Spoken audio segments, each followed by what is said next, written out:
Hello friends, നമ്മളെല്ലാവരും ഒരു തരത്തിലല്ലെങ്കിൽ മറ്റൊരു തരത്തിൽ ഇൻകം ഏൺ ചെയ്യുന്നതാണ്.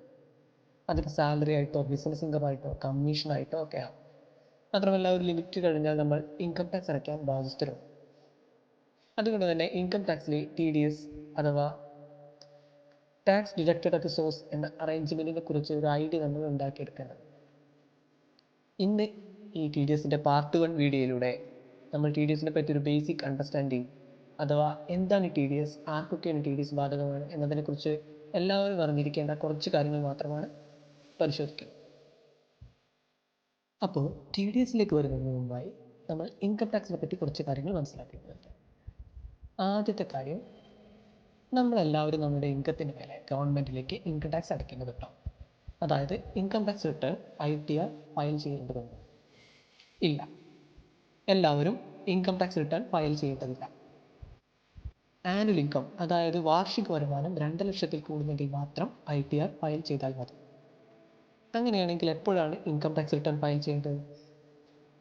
ഇൻകം ഏൺ ചെയ്ത സാമ്പത്തിക വർഷം, അതായത് ഫിനാൻഷ്യൽ ഇയർ അവസാനിച്ച് അടുത്ത വർഷത്തെ അസസ്മെൻറ്റ് ഇയർ വിളിക്കാം. ഈ അസസ്മെൻറ്റ് ഇയറിലെ ഡ്യൂ ഡേറ്റിന് മുമ്പായി ITR സമർപ്പിക്കാം. ഇൻകം ടാക്സ് റിട്ടേൺ ഒരു സെൽഫ് അസസ്മെൻറ്റ് റിട്ടേൺ ആണ്. അതായത് നമ്മുടെ ഇൻകം സ്വയം കണക്കാക്കി അതിന്മേൽ നമ്മൾ ടാക്സ് അടയ്ക്കുകയാണ് ചെയ്യുന്നത്.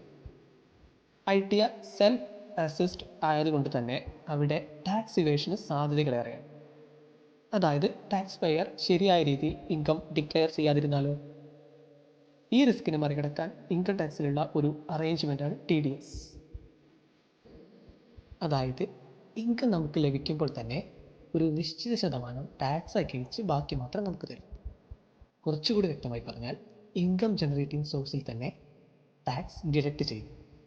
ഇങ്ങനെ നമ്മൾ ഇൻകത്തിൽ നിന്ന് ഡിഡക്റ്റ് ചെയ്യുന്ന ടാക്സ് ഡിഡക്റ്റ് ചെയ്യുന്ന വ്യക്തി ഗവൺമെൻറ്റിലേക്ക് അടയ്ക്കും.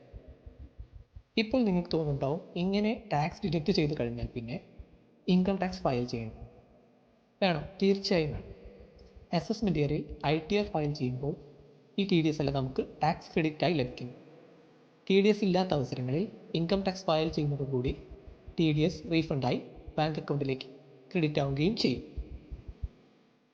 ഇങ്ങനെ ടാക്സ് ഡിഡക്റ്റ് ചെയ്യുന്ന ആളെ നമുക്ക് ഡിഡക്ടർ എന്നും, ആർക്ക് വേണ്ടിയാണോ ടാക്സ് ഡിഡക്റ്റ് ചെയ്യുന്നത് അവരെ ഡിഡക്റ്റി എന്നും വിളിക്കാം.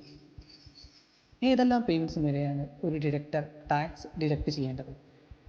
ഇൻകം ടാക്സിലെ TDS ബാധകമായ ചില പേയ്മെൻറ്റുകൾ ഏതൊക്കെയാണ് നമുക്ക് നോക്കാം.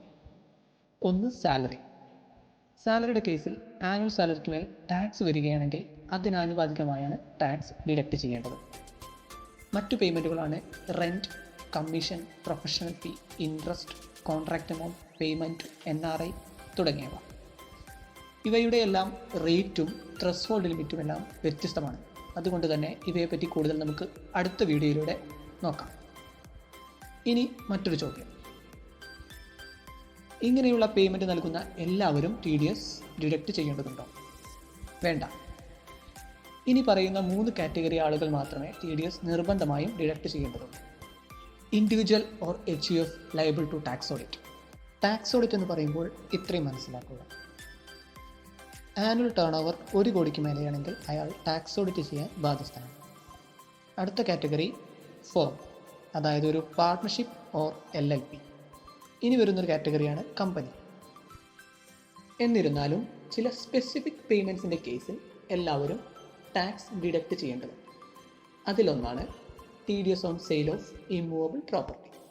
അതായത് എഗ്രിമെൻറ്റ് വാല്യൂ 50 ലക്ഷത്തിൽ കൂടുതലാണെങ്കിൽ ബയർ 1% ടാക്സ് ഡിഡക്റ്റ് ചെയ്ത് 26QB എന്ന ചലാൻ വഴി ഇൻകം ടാക്സിലേക്ക് അടയ്ക്കും. ഇനി നമുക്ക് TDS മെക്കാനിസം എങ്ങനെയാണെന്ന് കൂടെ നോക്കാം. ഉദാഹരണമായി നമുക്ക് 2 പേരെ എടുക്കാം, ഒരു ഡിഡക്ടറും ഒരു ഡിഡക്റ്റീവ്. ഡിഡക്ടർ ഡിഡക്റ്റീവുടെ ബിൽഡിംഗ് യൂസ് ചെയ്യുന്നതിന് പകരമായി മന്ത്ലി റെൻറ്റ് പേ ചെയ്യുന്നുവെന്നും ഈ റെൻറ്റ് പേയ്മെൻറ്റിൽ നിന്ന് ഡിഡക്ടർ ടാക്സ് ഡിഡക്റ്റ് ചെയ്യണമെന്നും കരുതുക. അതിനായി ഡിഡക്ടർ TAN അഥവാ ടാക്സ് ഡിഡക്ഷൻ അക്കൗണ്ട് നമ്പറിന് അപ്ലൈ ചെയ്യാം.